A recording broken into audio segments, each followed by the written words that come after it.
हाय। आज का विषय है प्रोक्रेस्टिनेशन अर्थात टाल मटोल। तो जैसा कि हम लोग सबसे पहले समझने की कोशिश करते हैं कि आखिर प्रोक्रेस्टिनेशन है क्या और ये क्यों है और इससे कोप अप कैसे करें, इससे पार कैसे पाएं। तो सबसे पहले समझते हैं डेफिनेशन ऑफ प्रोक्रेस्टिनेशन। तो किसी भी काम को करने की अनिच्छा, उसको टालने की, ठीक है जी आज नहीं कल कर लेंगे, तो ये जो स्टेट ऑफ माइंड होता है इसी को हम कहते हैं प्रोक्रेस्टिनेशन अर्थात टाल मटोल करने का काम। तो अब ये जो प्रोक्रेस्टिनेशन है ये आपकी इमेज खराब करता है, ये आपकी प्रोडक्टिविटी को हैम्पर करता है और आपको अपने आप से खुश नहीं होने देता, आत्मसंतुष्टि भी नहीं होती। तो सबसे पहले हम पता करें कि प्रोक्रेस्टिनेशन का रीजन क्या क्या हो सकता है, क्या कारण हो सकते हैं, आखिर हम क्यों टाल मटोल करने वाले स्टेट में पहुंच जाते हैं।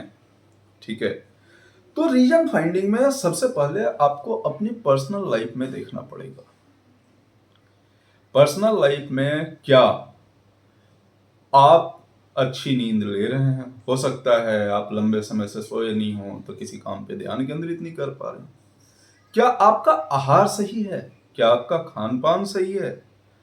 खान पान भी आपका ध्यान केंद्रित करने में किसी काम पर बड़ा ही महत्वपूर्ण भूमिका निभाता है। क्या आप अपने प्रियजनों के साथ बातचीत कर रहे हैं, उनके साथ समय बिता रहे हैं ताकि आपको मानसिक संतुष्टि मिले? जब तक मानसिक शांति नहीं होगी तब तक काम तो टलता रहेगा, प्रायोरिटी सेट नहीं कर पाएंगे आप। उसके बाद ये हो गया, सबसे पहले आप पर्सनल लाइफ में चेक करें कि क्या हो रहा है। उसके बाद दूसरी चीज है अपनी टू डू लिस्ट चेक करें। कहीं ऐसा तो नहीं कि आपने अपनी जो टू डू लिस्ट बनाई है वो सुपरमैन जैसी बना ली है कि हाँ जी सब कुछ करना है, आज ही के डेट में इंडिया को भी बचा लेना, पाकिस्तान भी बचा लेना, अमेरिका भी बचा लेना, न्यूजीलैंड भी बचा लेना। तो अपनी टू डू लिस्ट चेक करें, कहीं ये अति महत्वाकांक्षी और काफी लंबी तो नहीं है। और अगर आपको लगता है कि इसमें कुछ ऐसी चीजें हैं जिनको आप अपनी टू डू लिस्ट से हटा सकते हैं, दो चार मीटिंग्स अगर स्किप करनी है और वो स्किप करने लायक है तो आप स्किप कर लें। अपनी टू डू लिस्ट को छोटा करें, रियलिस्टिक रखें, ज्यादा लंबी ना बनाएं। ज्यादा लंबी टू डू लिस्ट भी आपको असंतुष्टि प्रदान करेगी और तब आप दूसरे जो जरूरी काम है उसको भी टालेंगे। जाहिर सी बात है, जब आपका टाइम एक जगह कंज्यूम हो जाएगा तो दूसरा काम तो कल पे टलेगा। उसके बाद आती है काम को छोटे छोटे टुकड़ों में बांटना। आपने काम तो ले लिया, सपोज जैसा कि हम मैक्सिमम देखते हैं कि आज के डेट में ऑर्गेनाइजेशंस का कोई भी काम जो आता है वो डेडलाइंस के साथ आता है। तो अब ये डेडलाइंस मीट कैसे हो? डेडलाइंस का मतलब तो फिर वही है कि भाई ये काम अगर मेरे को 3 महीने में करना है तो 3 महीने में होगा। कोई स्टार्टिंग लाइन तो हमने डिफाइन करी नहीं।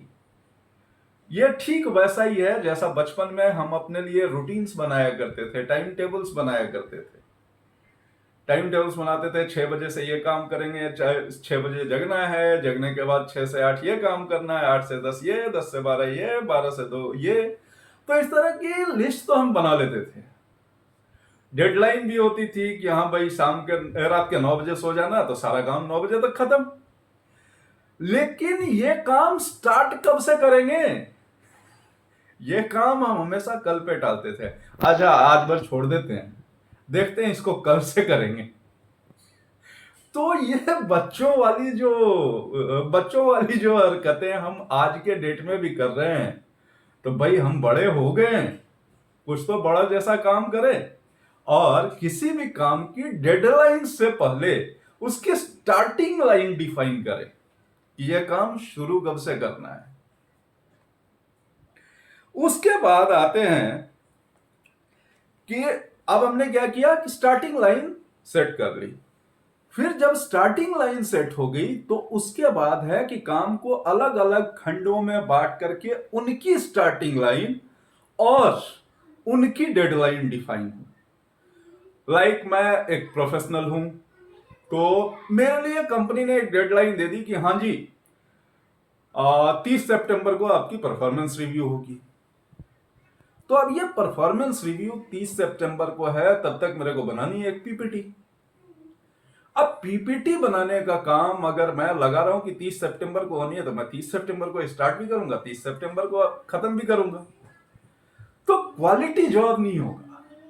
उसके लिए क्या करना होगा, हमको अलग अलग खंडों में काम को बांटना होगा।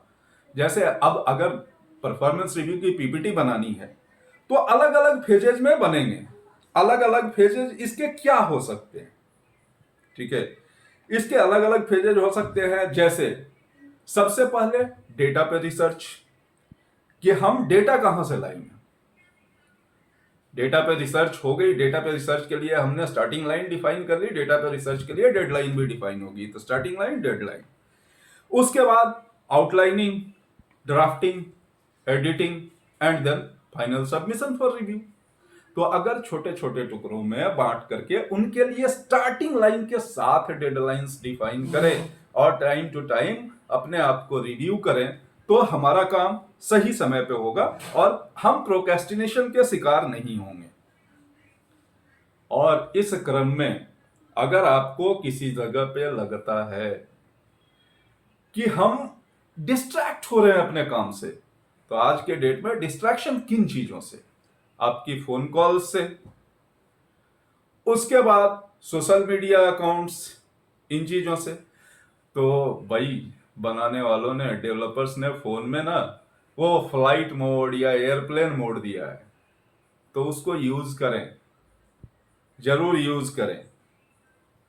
और सबसे बड़ी चीज है प्रोक्रेस्टिनेशन का रीजन, जो सबसे बड़ा रीजन होता है, मोटिवेशन की कमी, रिवार्ड की कमी।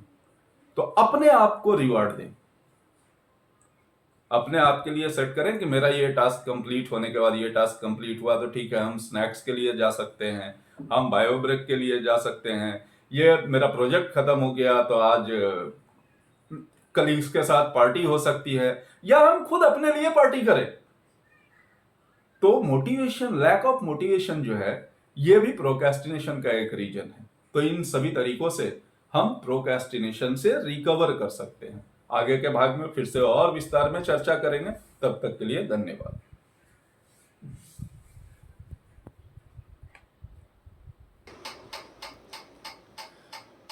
अगर आपको कंटेंट अच्छा लगा हो तो चैनल को सब्सक्राइब करें, वीडियो को लाइक और शेयर करें।